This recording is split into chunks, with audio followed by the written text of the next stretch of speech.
Hello everyone, welcome to English for all. आज हम देखते हैं पास्ट कॉन्टिन्यूस को। देखिए, कॉन्टिन्यूस सेंटेंसेस वो होते हैं जो कॉन्टिन्यूसली कोई काम हो रहा होता है। जैसे मैं अभी बोल रहा हूँ तो ये काम कॉन्टिन्यूसली हो रहा है, लगातार मैं कोई चीज़ बोल रहा हूँ, लगातार कोई एक्टिविटी जब होती है उसको बोलते हैं कॉन्टिन्यूस। और कोई चीज़ लगातार अगर पास्ट में हो तो उसको हम बोलेंगे पास्ट कॉन्टिन्यूस। जैसे फॉर एग्जाम्पल, मैं गाड़ी चला रहा था। अब यहाँ पर क्या है, कोई काम है जो कॉन्टिन्यूसली हो रहा है लेकिन पास्ट में हो रहा है। मैं गाड़ी चला रहा था। ठीक है। रेशमा फ़ोन पर बात कर रही थी। अगेन ये एक्टिविटी भी कॉन्टिन्यूसली हो रही है लेकिन पास्ट में हो रही है। तो पास्ट कॉन्टिन्यूस का फॉर्मूला देख लेते हैं। देखिए, पास्ट कॉन्टिन्यूस में आपका हेल्पिंग वर्ब होता है वॉज और वर। आपको या तो वॉज यूज़ करना पड़ेगा या फिर वर यूज़ करना पड़ेगा। अगर आपका सब्जेक्ट हुआ ही, शी, कोई नाम या फिर आई, तो फिर आप यूज़ करोगे वॉज। और अगर आपका सब्जेक्ट हुआ यू, वी, दे, तो फिर आप यूज़ करोगे वर। क्लियर है? अभी मैं सेंटेंसेस आपको बताऊंगा तो फिर अच्छे से समझ में आएगा। इसका फॉर्मूला क्या होता है? सबसे पहले आप लिखोगे सब्जेक्ट, सब्जेक्ट के बाद आप लिखोगे वॉज या फिर वर। और वॉज वर डिपेंड करेगा आपका सब्जेक्ट के ऊपर। अगर सब्जेक्ट हुआ ही, शी, नेम या आई तो फिर लिखोगे वॉज। और अगर सब्जेक्ट हुआ यू, वी, दे तो फिर लिखोगे वर। उसके बाद आप लिखोगे वर्ब की फर्स्ट फॉर्म, और वर्ब की फर्स्ट फॉर्म के साथ आएगी आईएनजी। जैसे प्ले का हो जाएगा प्लेइंग, वॉच का हो जाएगा वॉचिंग, गो का हो जाएगा गोइंग, और लास्ट में आएगा ऑब्जेक्ट।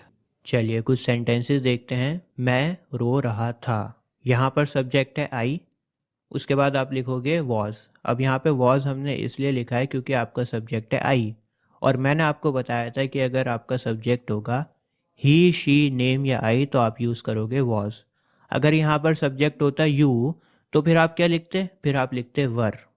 ठीक है। तो आई वॉज क्राइंग। क्राई हो गया वर्ब, और क्राई के ऊपर हमने लगाया I N G, crying. I was crying, मैं रो रहा था।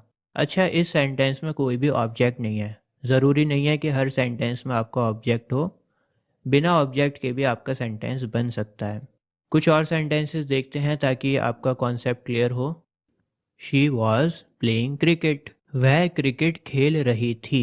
शी हो गया सब्जेक्ट, और क्योंकि सब्जेक्ट आपका शी है इसलिए आप लिखोगे वॉज। प्लेइंग हो गया वर्ब की फर्स्ट फॉर्म के साथ आईएनजी, और क्रिकेट हो गया object. She was playing cricket. वह क्रिकेट खेल रही थी। हम इंग्लिश पढ़ा रहे थे। हम के लिए यूज़ होता है वी। तो वी हो गया आपका सब्जेक्ट, और वी के साथ आता है वर। तो we were teaching English. We subject, were helping verb, teaching verb की फर्स्ट फॉर्म के साथ आईएनजी, और इंग्लिश हो गया object. We were teaching English. चलिए आगे बढ़ते हैं। अगर आपको पास्ट कॉन्टिन्यूस में इंटेरोगेटिव बनाना हो तो आप क्या करोगे? जैसे कि मैंने आपको बताया कि इंटेरोगेटिव सेंटेंसेस में आप हेल्पिंग वर्ब को स्टार्टिंग में ले आओगे। हेल्पिंग वर्ब से आप अपना सेंटेंस जब बनाओगे तो फिर वो क्या से शुरू होगा। तो यहाँ पर हेल्पिंग वर्ब क्या है? यहाँ पर हेल्पिंग वर्ब है वॉज और वर।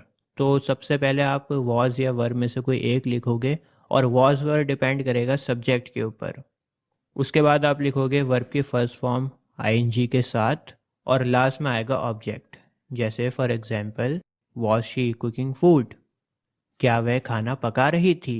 वॉज हो गया हेल्पिंग वर्ब, शी हो गया सब्जेक्ट, कुकिंग हो गई वर्ब की फर्स्ट फॉर्म के साथ आईएनजी, और फूड हो गया object. Was she cooking food? क्या वह खाना पका रही थी?